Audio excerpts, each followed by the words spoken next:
So since you have been into the field of education and you have contributed to that field, what according to you is the situation of the current education system? Okay, very interesting question, and this might take like 5 minutes for me to answer this No question. worries, all yours. I think let me divide this into 4 to 5 points. I think पहला तो ये कि जो हमारे पास आज education system हमारे India में है, क्या ये हमारा अपना एजुकेशन सिस्टम है? Sadly no.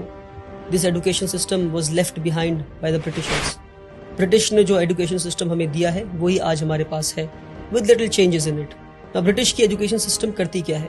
ये एजुकेशन सिस्टम बनाता है जॉब सीकर्स, ये एजुकेशन सिस्टम बनाता है कॉर्पोरेट स्लेव्स. तो ब्रिटिश ने एक ऐसा एजुकेशन सिस्टम लाया, ऐसे लोग मिल सके जो उनको क्वेश्चन ना कर सके, ऐसे लोग मिल सके जो क्रिटिकल थिंकिंग ना कर सके. तो ब्रिटिश की एजुकेशन सिस्टम आपको कॉर्पोरेट स्लेव्स बनाती है, ब्रिटिश की एजुकेशन सिस्टम हमें जॉब सीकर्स बनाती है. But India today needs job providers. दूसरी जो गड़बड़ी हमारे एजुकेशन सिस्टम में क्रीप कर गई वो ये कि हमने पूरी एकेडमिक्स को पास और फेल के मयार पे लाके खड़ा कर दिया. इंटरेस्टिंग.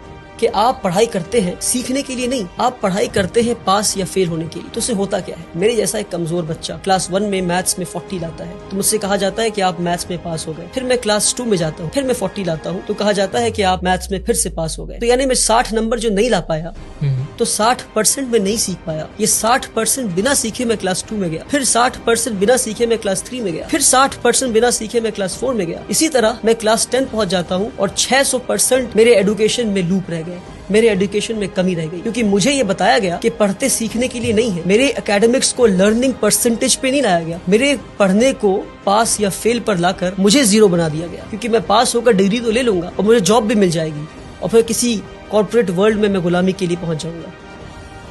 तो एकेडमिक्स को पास और फेल से निकालना होगा बाहर हमें और लर्निंग परसेंटेज पे लाना होगा. किसी ने 40 लाया तो 40% सीखा आपने, 60% नहीं सीखा आपने. सीखे फिर आगे बढ़े, जितना सीख सकते हैं सीखे अपने कैलिबर के हिसाब से, फिर आगे बढ़े. अगर आप 99 लाते हैं तो 99% सीखा आपने, आप टॉप नहीं कर गए. 99% सीखा आपने, 1% अभी भी नहीं सीखा आपने.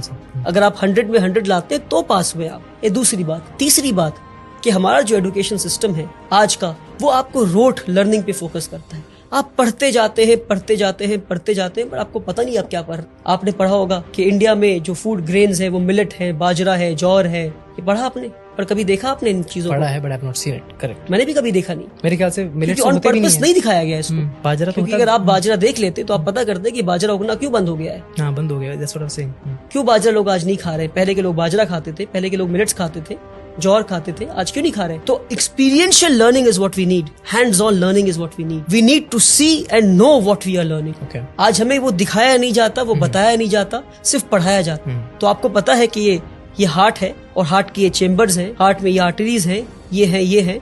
मगर आपको कभी इंसान का दिल दिखाया जाए तो आप बोलेंगे भैया ये क्या है? प्रैक्टिकलिटी. ये practical learning is what we need आज के दिन पे. Hands on experiential learning. तीसरी चीज, जो चौथी चीज है वो ये कि हमारे एजुकेशन को हमने समझा कि एकेडमिक्स ही एजुकेशन है. क्या? एकेडमिक्स ही एजुकेशन है. Academics is just a drop in the ocean of education. I would say the remaining water is तरबियत, इज अपब्रिंगिंग. कि भाई आप बात कैसे करते हैं? Are you confident? Are you creative? Do you have critical thinking? Are you developing higher order thinking skills? Are you questioning things? Absolutely. How do you sit? How do you conduct yourself with people? ये सारी चीजों को छोड़कर हर चीज को academics पे ले आया. Academics is not education. Education is a holistic thing जहां पे एक इंसान को बेहतर इंसान बनाते हैं, एक कॉर्पोरेट स्लेव नहीं बनाते. सबसे बड़ी कमी हमारे एजुकेशन सिस्टम में हुआ वो ये, हमारे साथ जो फ्रॉड हुआ मैं कहता हूँ एजुकेशन सिस्टम में, वो ये कि हमने एकेडमिक्स को, हमने सब्जेक्ट्स को स्ट्रीम में बांट दिया. कि भाई अगर आप सबसे ब्रिलियंट बच्चे हैं तो आप पढ़ेंगे साइंस. अगर आप 90 लाते हैं तो साइंस पढ़ेंगे. अगर आप 70 से 80 लाते हैं तो आप कॉमर्स पढ़ेंगे. 50 to 60 लाते हैं तो आप ह्यूमैनिटीज पढ़ेंगे. क्या बेवकूफी है. यानी कि जो इंसान साइंस पढ़ के एटम बॉम्ब बनाना सीख रहा है उसके पास कोई हक नहीं कि वो साइकोलॉजी और सोशियोलॉजी पढ़ के ये समझे कि एटम बॉम्ब को इस्तेमाल नहीं करना था. तो अगर एटम बॉम्ब बनाने वाले ने सोशियोलॉजी और साइकोलॉजी पढ़ा होता और एटम बॉम्ब जिसके हाथ में पहुंचा, अगर उसने साइकोलॉजी और सोशियोलॉजी पढ़ा होता तो उसे पता होता कि बॉम्ब फोड़ना नहीं था. तो इसलिए बता रहा हूं मैं कि हमने सब्जेक्ट्स को स्ट्रीम में बांटकर सबसे बड़ा फ्रॉड किया हमने। One of my favorite points. कि क्या मैं आखिरी फिजिक्स point. बहुत अच्छा point. सोशियोलॉजी के साथ नहीं पढ़ सकता? क्या मैं केमिस्ट्री हिस्ट्री के साथ नहीं पढ़ सकता? क्यों नहीं पढ़ सकता? अच्छा, कि अगर मैं आखिरी बात, अगर मैं साइंस पढ़ रहा हूं मैं, तो क्या मेरे पास हक नहीं कि मैं अकाउंट्स भी पढ़ूं मैं? तो आज जरूरी है मल्टी डिसिप्लिनरी लर्निंग का। But you're an expert of one thing. If people ask that, what would you say? You can have majors and minors. Yes, that's answer. You need to have the hang of almost all the subjects. Makes sense. You need to learn accountancy. You need to know economics. You need to know history. You need to know sociology. You need to know psychology. You can be an expert of history, but you need to know the basics of physics. पर हमारे साथ ये fraud किया गया। आप physics पढ़ेंगे पर आप हिस्ट्री नहीं पढ़ सकते, आप सोशियोलॉजी पढ़ेंगे पर आप केमिस्ट्री नहीं पढ़ सकते। क्यों किया हमारे साथ ये फ्रॉड आपने? क्यों? क्योंकि आपको कॉर्पोरेट स्लेव्स चाहिए थे।